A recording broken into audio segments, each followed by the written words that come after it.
राजस्मरणं वासरमणिरिव तमसां राशीर्नाशयति विघ्नानां नमस्ते शारदे देवी सरस्वती मतिप्रदे वसत्वं मम जिह्वाग्रे सर्वविद्याप्रदा भव नमस्तस्मै भगवते नारदाय महात्मने कामक्रोधविहीनाय ऋषीणां प्रवराय च ब्रह्मानन्दं परमसुखदं केवलं ज्ञानमूर्तिं द्वन्द्वातीतं गगनसदृशं तत्त्वमस्यादिलक्ष्यम् एकं नित्यं विमलमचलं सर्वधी साक्षिभूतं भावातीतं त्रिगुणरहितं सद्गुरुं तं नमामि जयांचा जनी जन्मनामार्थ झाला जयानी सदा वासनामात केला जयांच्या मुखी सर्वदा नाम कीर्ती नमस्कार त्या ब्रह्मचैतन्यमूर्ती जय जय रघुवीर समर्थ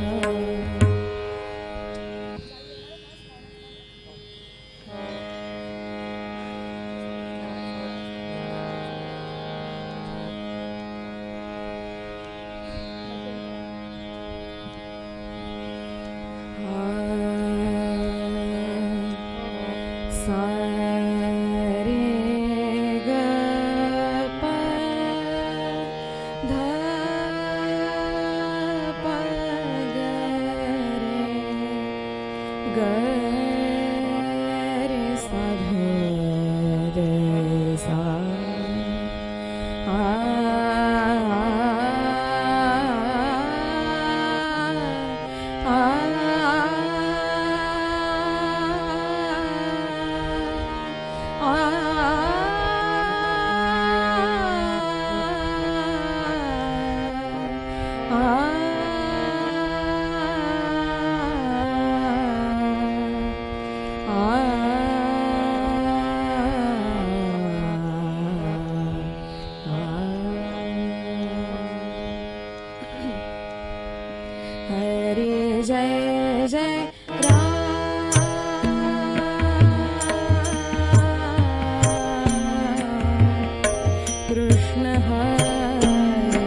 पदाया सद्गुरुराया राया श्री गुरुराया कीर्तनी सद्गुरुराया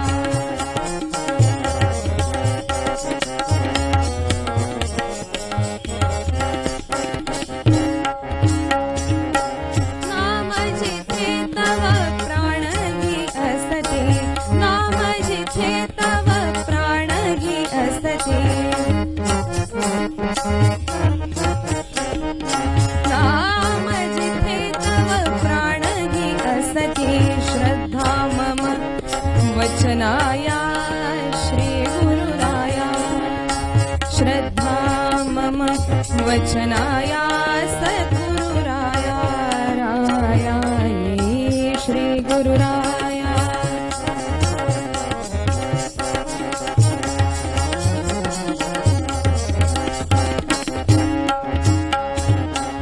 कुसुमतनय गुरु चरणावरती कुसुमतनय गुरु चरणावरती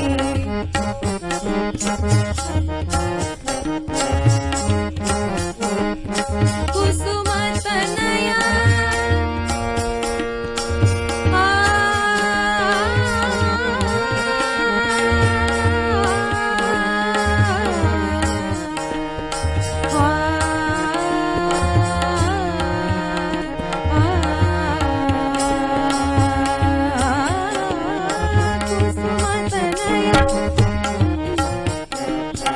कुसुमतनय गुरु चरणावरती कुसुमतनय गुरु चरणावरती अर्पितसे निज काया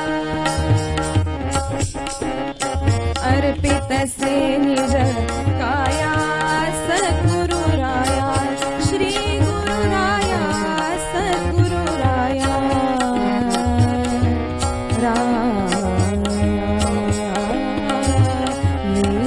सद्गुरुराया कीर्तने श्री गुरुराया ब्रह्म चैतन्य श्री गुरु सदया ब्रह्म चैतन्य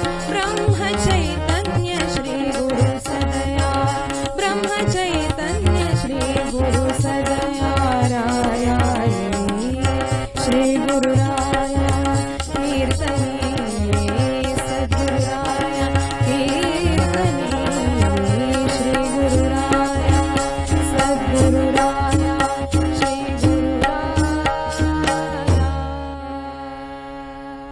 गुरु महाराज गुरु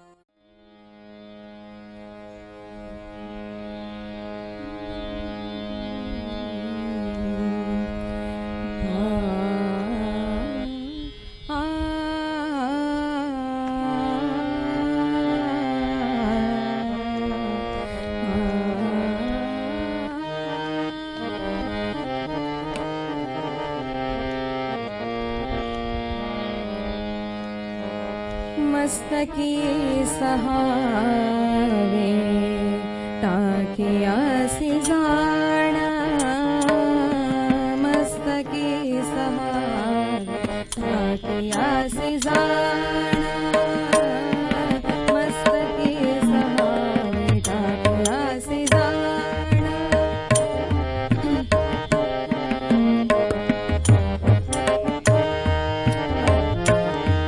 मस्तकी सहावे टाकियासी जाणा मस्तकी सहावे टाकियासी जाणा तेव्हा देव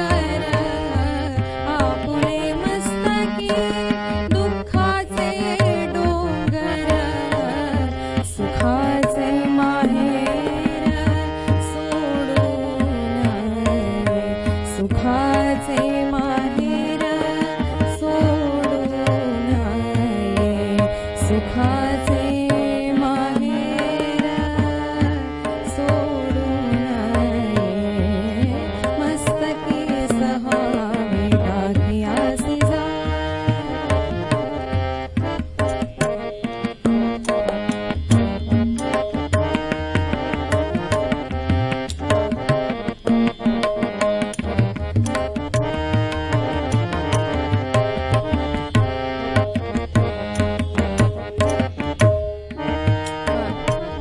आपुली स्तुती निंदा अथवा मान, आपुली स्तुती निंदा अथवा मान, टाकावा थुंकून पलीकडे, टाकावा थुंकून पलीकडे, टाकावा थुंकून पलीकडे, मस्तकी सहावे टाकियासी जाण, मस्तकी सहावे टाकियासी जाण.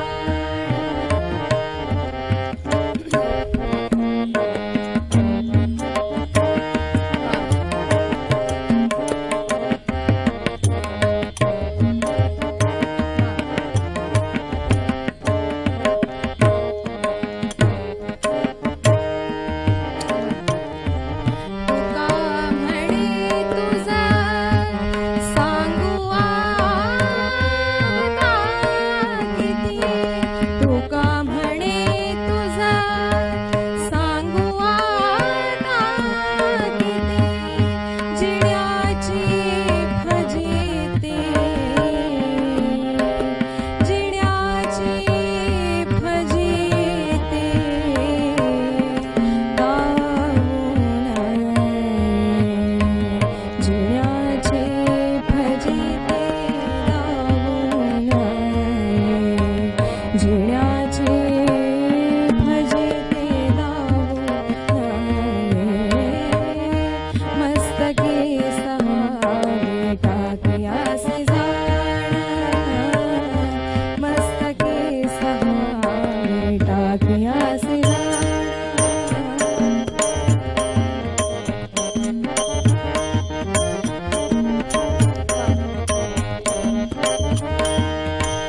तुका म्हणे तुझा,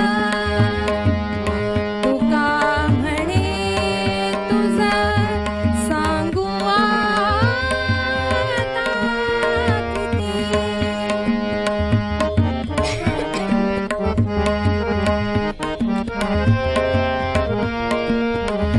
सांगू आता किती, जिण्याची फजिती, जिण्याची फजिती गाऊन, जिण्याची फजिती गाऊन, जिण्याची फजिती गाऊन, मस्तकी सहावे टाकियासी जाण, मस्तकी सहावे टाकियासी जाण, मस्तकी सहावे टाकियासी जाण,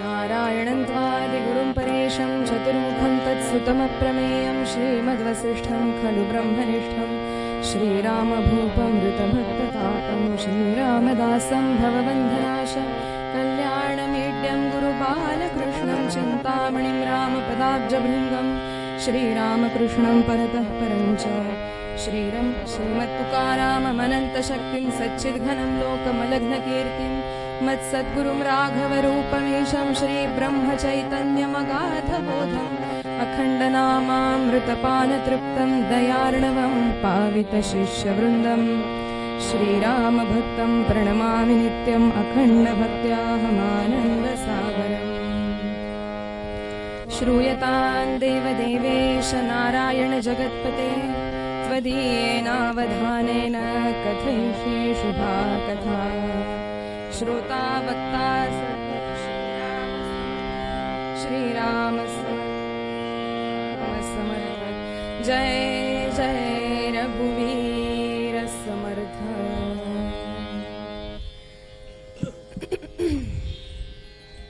दिनांक 2 मार्च पासून आजपर्यंत, आज दिनांक 7 मार्च, या माझ्या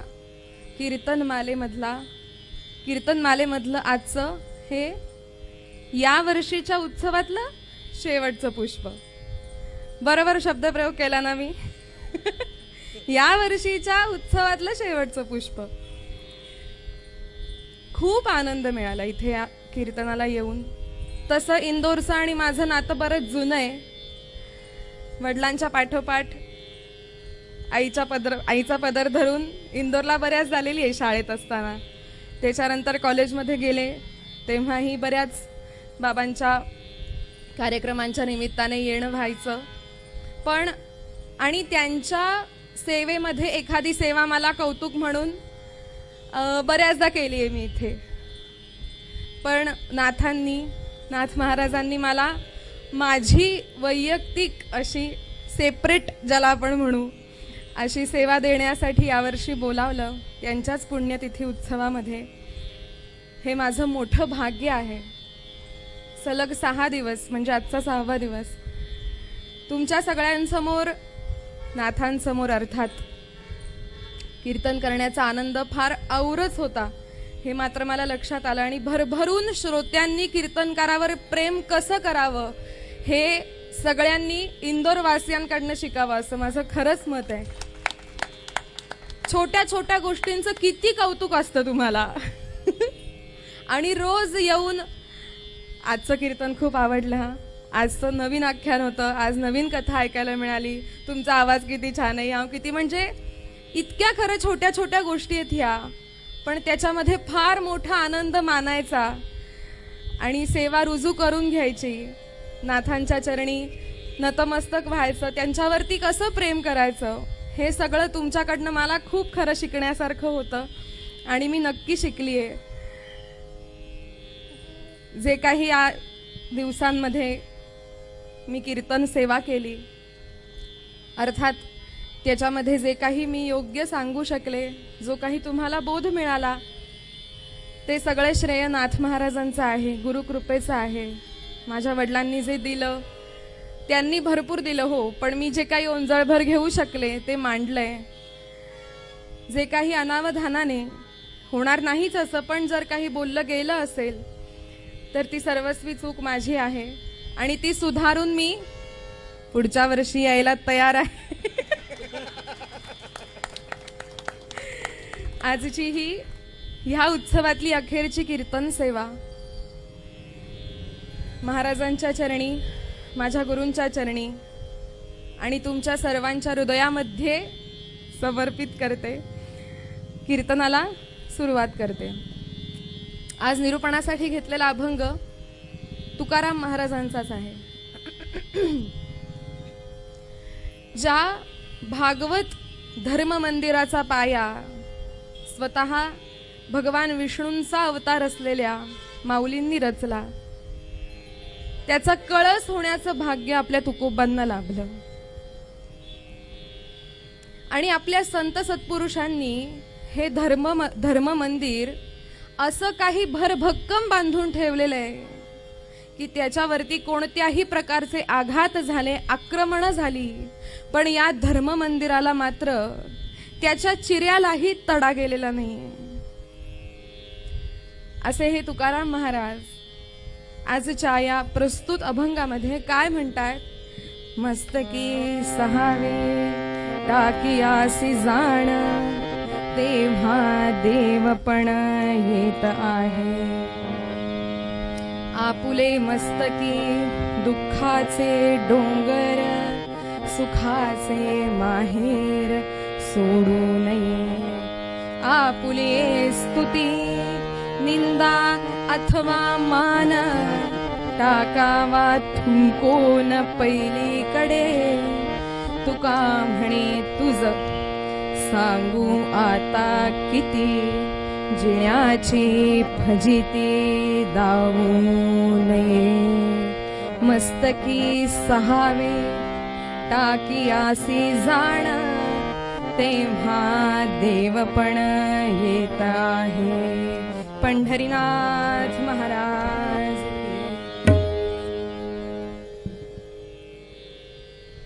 आपल्याला मान सन्मान मिळावा, आपलं कोड कौतुक व्हावं, आपले सत्कार सोहळे व्हावे असं कोणाला वाटत नाही हो, सगळ्यांनाच वाटतं. पण त्या पात्रतेपर्यंत पोहोचण्यासाठी किती हाल अपेष्टा सहन कराव्या लागतात, किती त्रास सहन करावा लागतो. आपल्या संतांना जे काही देवत्व बहाल झालं, नाथ महाराजांचं असेल, आपल्या तुकोबांचं असेल, सगळ्या संतांचं असेल, त्यांना देवत्व मिळावं म्हणून त्यांनी काही केलं का हो? त्यांनी तर फक्त समाज कल्याण साधलं आणि त्यांच्या कार्यावरती ते पाहून आपण त्यांना देवत्व बहाल केलं. पण म्हणून मला सांगा, त्यांच्या जीवनचरित्र जर आपण पाहिलं, कोणाचंही उचला हो, माऊलींपासून तुकोबांपासून कोणाचंही जीवनचरित्र उचला, त्यांच्या जीवनात त्यांना कधी असा मान सन्मान मिळाला का हो? का त्यांचे सत्कार सोहळे झाले? त्यांना फक्त कडू अपमानाचे घोटच मिळाले.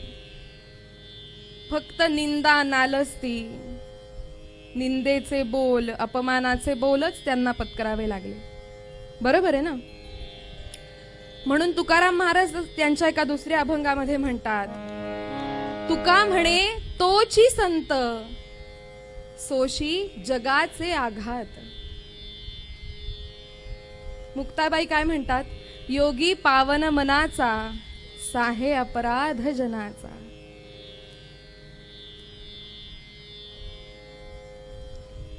फक्त अपमान आणि निंदा सहन करत करत हे संत सत्पुरुष देवत्वापर्यंत गेले. असे तुकाराम महाराज या अभंगाच्या पहिल्या चरणामध्ये काय म्हणतायत? मस्तकी सहावे टाकियासी जाण तेव्हा देवपण येत आहे. तिथपर्यंत पोहोचायचं असेल तर आता आपल्याला त्रास, निंदा, सगळ्यात भीती कशाची असते हो? चार चौघ काय म्हणतील. आता हे चार चौघ कुठे बसलेले असतात ना, देवच जाणे. पण कोणतंही सत्कार्य करायचं झालं की पहिले कोण येतात समोर? आपल्याला निंदा करणारे. यातनं काय मिळणार आहे तुला, यातनं काय होणार आहे. कसं आहे ना, इथे उदाहरण तुकाराम महाराजांनी काय घेतलंय हो? मस्तकी सहावे टाकी आसी जाण. टाकी म्हणजे काय? छिन्नी आणि हातोडा. शिल्पकार मूर्ती तयार करतो, एखादा मोठा पाषाण घेतो आणि त्याच्यातून तो मूर्ती तयार करतो. ती प्रक्रिया कधी बघितली आहे का? सुरुवात कुठून होते? मूर्ती तयार होण्यासाठी एखादा पाषाण शोधण्याची, एखादा दगड,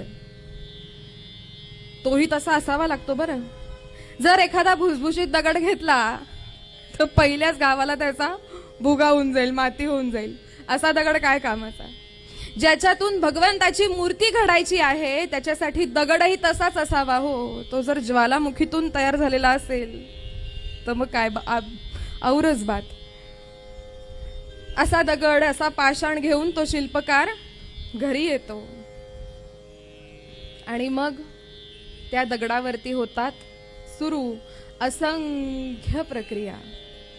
त्या दगडाला तासावं लागतं, घासावं लागतं, ठोकावं लागतं. प्रसंगी तो शिल्पकार त्या दगडावर पाय ठेवून उभा राहतो ते अवसान घेण्यासाठी.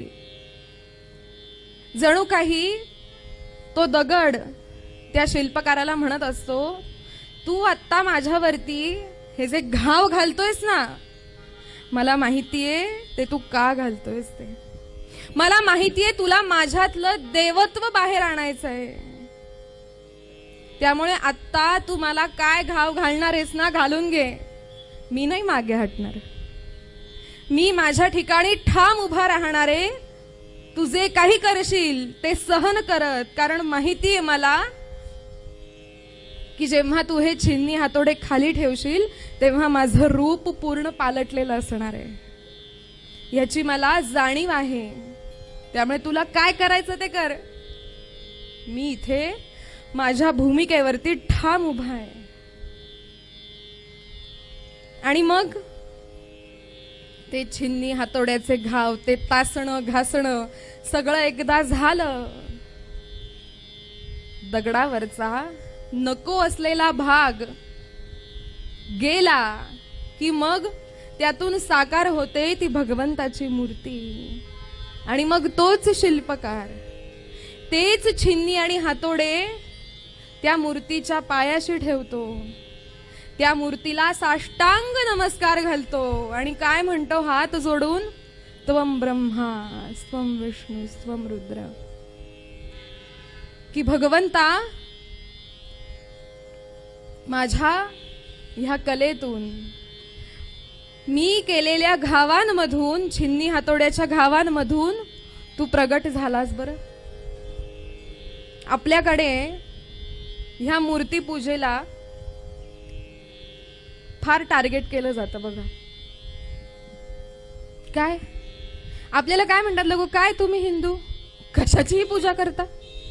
हे दगडाची, दगडात काय काय तो दगडाला शेंदूर फासायचा, त्याच्या समोर काय दिवे ओवाळायचे, ही तुमची पूजा? हे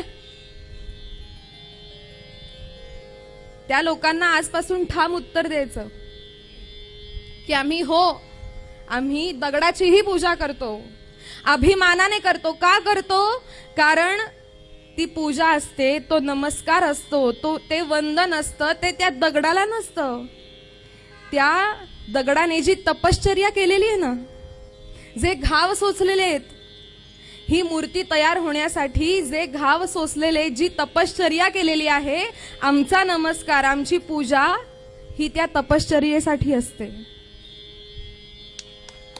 त्यामुळे अभिमानाने सांगायचं की आम्ही मूर्ती पूजा करतो. असो, ही तपश्चर्या, ही कसोटीला उतरण्याची तयारी, त्यातून, त्या दगडातून साकार होणारी मूर्ती आणि त्याला केला जाणारा प्रणाम. शिकायचं काय त्याच्याकडून? की आज मलाही जर त्या पदापर्यंत जायचं असेल, जर नराचा नारायण व्हायचा असेल, तर आज ह्या हाल अपेष्टा, त्रास, जे काही प्रतिकूल म्हणून वाटतंय, ते सगळं सहन करावंच लागणार आहे. तेव्हा कुठे ते देवत्व घेण्याची, ते मिळवून घेण्याची ताकद, भूमिका तयार होते. म्हणून तुकाराम महाराज प्रथम चरणामध्ये म्हणतात, मस्तकी सहावे टाकियासी जाण, तेव्हा देवपण येत आहे. पुढच्या चरणामध्ये तुकाराम महाराज म्हणतात, आपुले मस्तकी दुःखाचे डोंगर, सुखाचे माहेर सोडू नये. आपुले मस्तकी दुःखाचे डोंगर, सुखाचे माहेर सोडू नये. हा अभंग तुकाराम महाराजांचा काय एवढा महत्वपूर्ण आहे? प्रत्येक कडव्याच्या अर्थामध्ये आजच्याच काळातलं एक एक उदाहरण दडलेलं आहे. आपुले मस्तकी दुःखाचे डोंगर, सुखाचे माहेर सोडू नये. इथे कोणाची आठवण होते हो? ज्येष्ठ विधिज्ञ श्री के पराशरन यांची, ज्यांनी राम जन्मभूमीची बाजू, आपल्या हिंदू धर्माची बाजू कोर्टामध्ये कैक वर्ष मांडली हो, कैक वर्ष. का त्यांना काही त्रास नसेल झाला? आज थोडंसं खुट्ट काही म्हटलं तर अगदी जीवावर बेतणाऱ्या धमक्या ऐकायला येतात आपल्याला. इतकी वर्ष ह्या 98 वर्षाच्या तरुणाने, मी तरुणच म्हणेन, 98 वर्षाच्या तरुणाने ही बाजू भर भक्कमपणे कोर्टासमोर मांडली. म्हणून 22 जानेवारीचा दिवस पाहिला ना आपण, राम जन्मभूमी सोहळा आपण पाहू शकलो त्यांच्यामुळे. आपुले मस्तकी दुःखाचे सोडून दिली असती त्यांनी. वैयक्तिक त्यांना काय गरज होती मी म्हणते. एवढा जर त्रास होतोय तर कशाला काय करायचं होतं एवढा आटापिटा, पण केलाच का? तर ते रामलल्ला आपल्याला आपल्या मंदिरामध्ये पाहता यावेत म्हणून. कसं आहे ना, फार सुंदर श्लोक केलेला आहे शास्त्रकारांनी. त्रिभुवन विभव हेतवेप्य कुंठ स्मृतिरजितात्मसुराधिभिर्विमृग्यात् न चलति भगवत् पदारविन्दः लवनिमिषार्धमपि स वैष्णवाग्र्यः. गोपाल कृष्ण भगवान की जय. थोडक्यात अर्थ असा की या त्रिभुवनाचं जरी सारं वैभव आज तुझ्या पायाशी आणून ठेवलं आणि तुला सांगितलं की हे सारं वैभव तुझंच आहे, भोग, हे किंवा असलेलं सारं वैभव लवनिमिषार्धमपी, क्षणार्धात जर नाहीस झालं तरीही जो आपल्या ध्येयापासून कधीही ढळत नाही तोच खरा. मग तो देवभक्त असो नाही तर राष्ट्रभक्त असो, आदर्शाच्या उत्कर्ष बिंदूपर्यंत पोहोचतो. आणि याचसाठी समर्थांनी सुद्धा आदर्श जीवनाची त्रिसूत्री सांगितलेली आहे.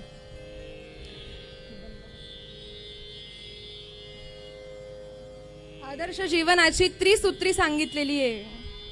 निर्भयता, देह देवाचे मंदिर अर्थात नीतिमत्ता आणि निस्वार्थ राष्ट्रप्रेम. निर्भयतेसाठी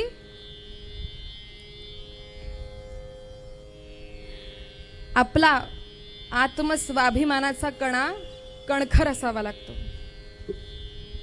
ज्याचं मन आणि पर्यायाने शरीर दुर्बळच असेल त्याला हे सामर्थ्याचं तत्वज्ञान नाही कळणार हो. त्यामुळे आज ही आवश्यकता आहे.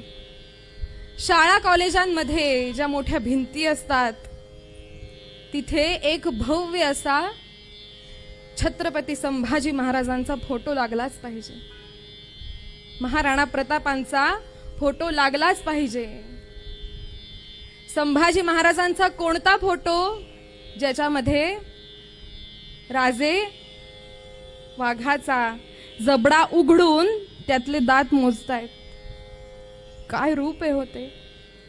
मुलांच्या डोळ्यांसमोर हे राहिलंच पाहिजे. तरुणांच्या डोळ्यांसमोर लक्षात येऊ दे त्यांना की आपला बाप काय पराक्रमी होता आणि आपण कोणत्या बापाची औलाद आहोत. कळू देत, दिसू देत, डोळ्यांसमोर ते सतत राहू देत. तेव्हा कुठे मेंदूमध्ये ते भिनेल.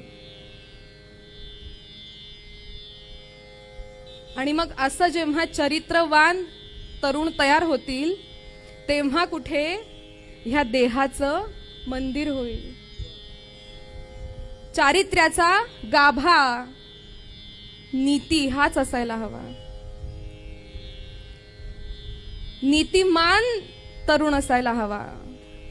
नीतिभ्रष्टाला तर जगण्याचाही अर्थ नाही हो, अधिकारच नाहीये. त्याने तर चुल्लूभर पाणी में डूब मरना चाहिए.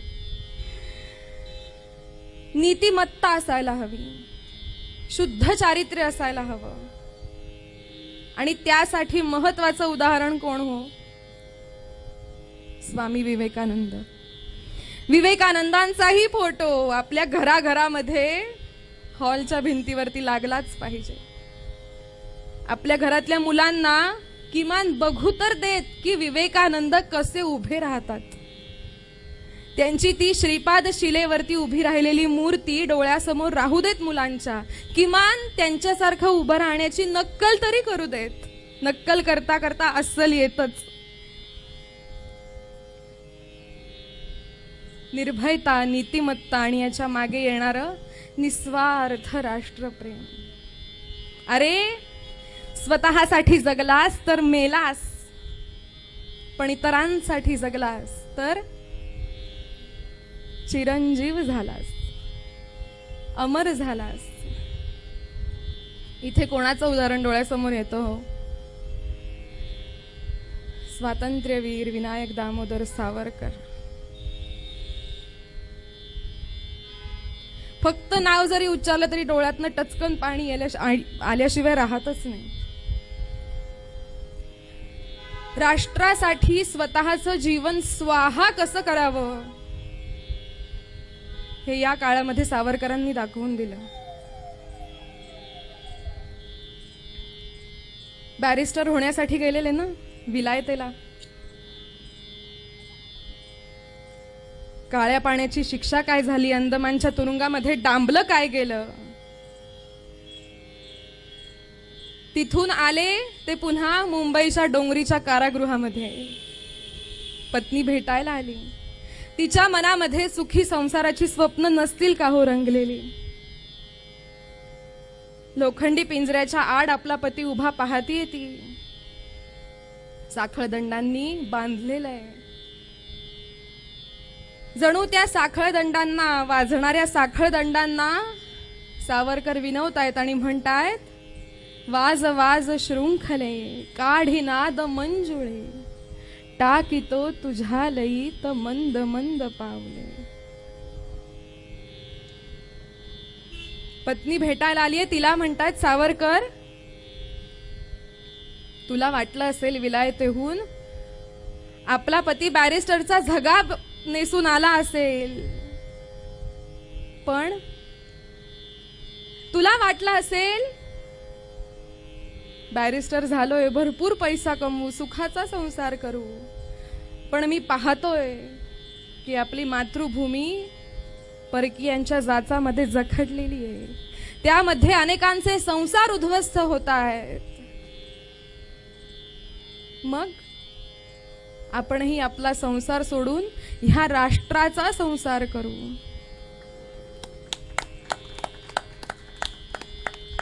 हे स्वतंत्रते भगवती. एका हातामध्ये तुळशीपत्र, एका हातामध्ये निखारा. घरादारावर तू प्रसन्न व्हावीस म्हणून काय ठेवू, तुळशीपत्र की निखारा की दोन्ही. ह्या राष्ट्रपुरुषांनी केलेला त्याग भले आजच्या पिढीपर्यंत जसा पोहोचायला हवा तसा नाही पोहोचते, पण इतिहास विसरलेला नाहीये आणि तुम्ही आम्ही ह्या जन्मात कधीच विसरणार नाही. म्हणूनच की काय 400 वर्षांपूर्वी ह्या जीवनचरित्रांकडे बघून तुकाराम महाराज म्हणालेत, आपुले मस्तकी दुःखाचे डोंगर, सुखाचे माहेर सोडू नये. एक एक चरणावरती बोलावं तितकं कमी आहे खरं, पण थोडं पुढे पुढे सरकते. पुढच्या चरणामध्ये तुकाराम महाराज म्हणतात, आपुले स्तुती निंदा अथवा मान, टाकावा थुंकोन पहिलीकडे. देवभक्त असोत किंवा देशभक्त असोत, स्तुती आणि मान फार कमीच मिळतो, परंतु जे काही मिळेल, स्तुतिमान असो अथवा निंदा, दोन्हीही त्यांच्यासाठी सारखेच असतात. मोरोपंत त्यांच्या एका आर्येमध्ये फार सुंदर सांगतात. वा. जननिंदिती म्हणून बुधे, जननिंदिती म्हणून बुधे, त्यागावा मार्ग आपुला कान.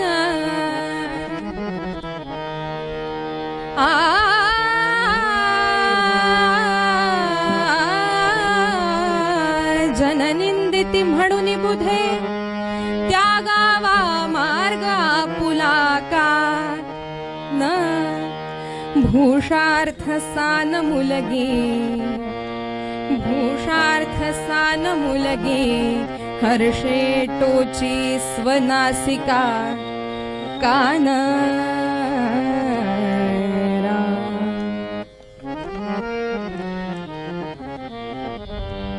जननिंदिती म्हणून बुधे चार लोक काय म्हणतील ह्या विचाराने बुधे म्हणजे बुद्धिमान लोक त्यागावा मार्ग आपुला का आपला ध्येयाचा मार्ग त्यागतात अर्थात सोडतात का उत्तर काय आहे न म्हणजे नाही लोक काय म्हणतील म्हणून मी माझ्या आत्मकल्याणाचा राष्ट्र कल्याणाचा मार्ग मी सोडावा का नाही उदाहरणादाखल मोरोपंतांनी इतकं छान गोड उदाहरण दिलंय भूषार्थ सान मुलगी हर्षे टोची स्वनासिका काना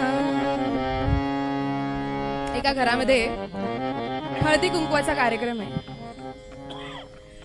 आईनं छान नट्टापट्टा केलाय छान सजलीये छान लुगडं नेसलंय वेगळे वेगळे अलंकार घातलेत हातामध्ये तोडेत गळ्यामध्ये कंठी आहे एकीकडे आई आवरतीये आणि तिची 3-4 वर्षाची मुलगी आईकडे अगदी टक देऊन पाहतीये आपली आई किती सुंदर दिसते नाही मनामध्ये विचार करतीये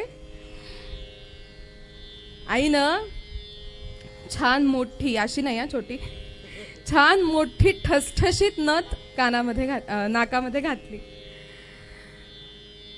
काय सुंदर दिसते आईला नथ मुलीनं विचार केला आईला म्हणाली आई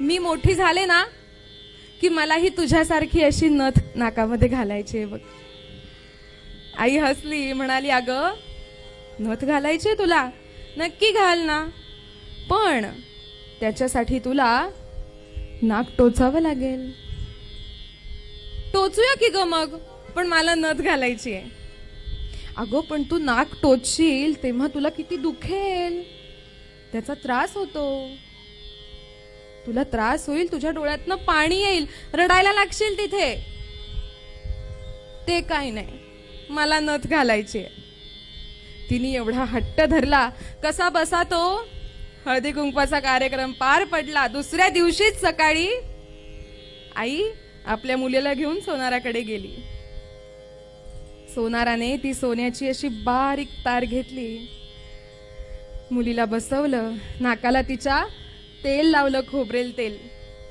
आणि तिची गुलाबाच्या पाकळीसारखी नाजूक नाजूक ती नागपुडी धरली ती तार घेतली आणि खसकन खुपसली त्या एवढ्याशा नाजूक तिच्या नागपुडीमध्ये ती तार खसकन खुपसली डोळ्यातनं टचकन पाणी आलं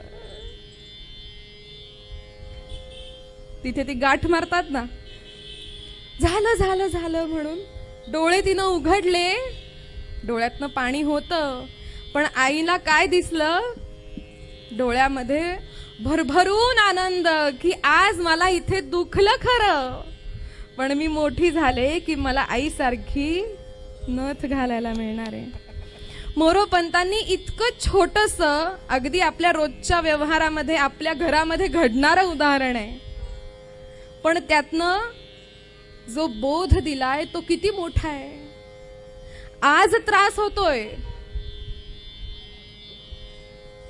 मला सांगा देवभक्तांना असो देशभक्तांना असो ज्या मार्गाने ते जातात त्यांना कल्पना नसते का हो की माझ्यासाठी या मार्गामध्ये कोणी फुलांच्या पायघड्या घातलेल्या नाहीयेत हा मार्ग पूर्ण काट्यांनी युक्त असा आहे पायात काटे रुतणार आहेत ढोपरं फुटणार आहेत आपण रक्त बंबाळ होणार आहोत हे त्यांना माहिती नसतं का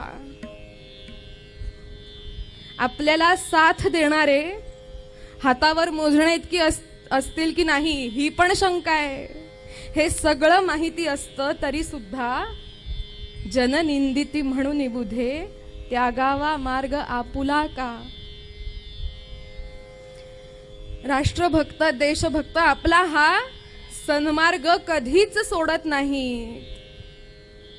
आजची ही हाल अपेष्टांची त्रासाची रात्र सरून फक्त एवढ्यासाठीच सहन करतात, उद्याचा स्वातंत्र्य रवी पाहता यावा म्हणून.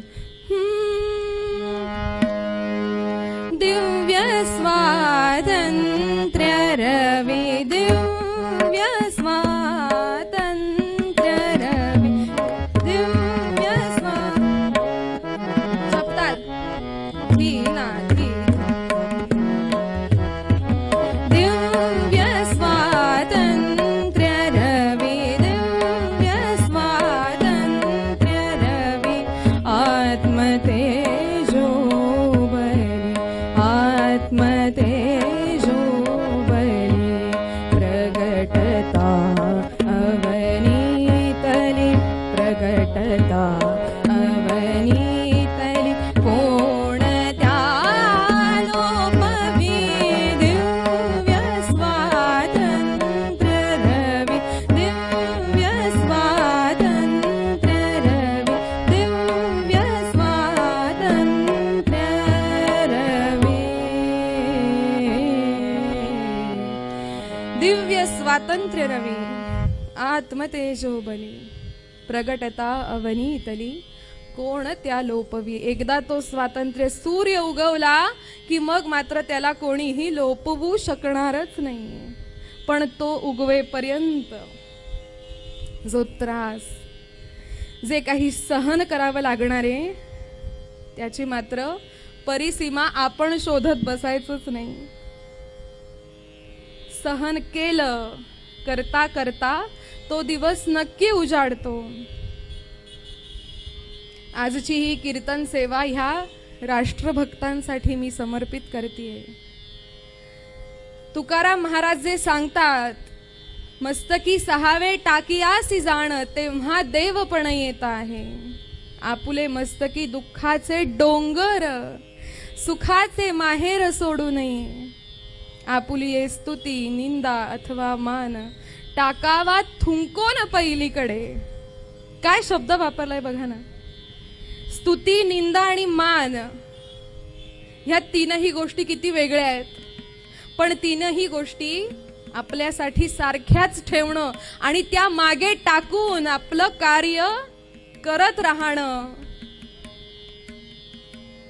तुका म्हणे तुझं सांगू आता किती, जिण्याची भजिती दावू नये.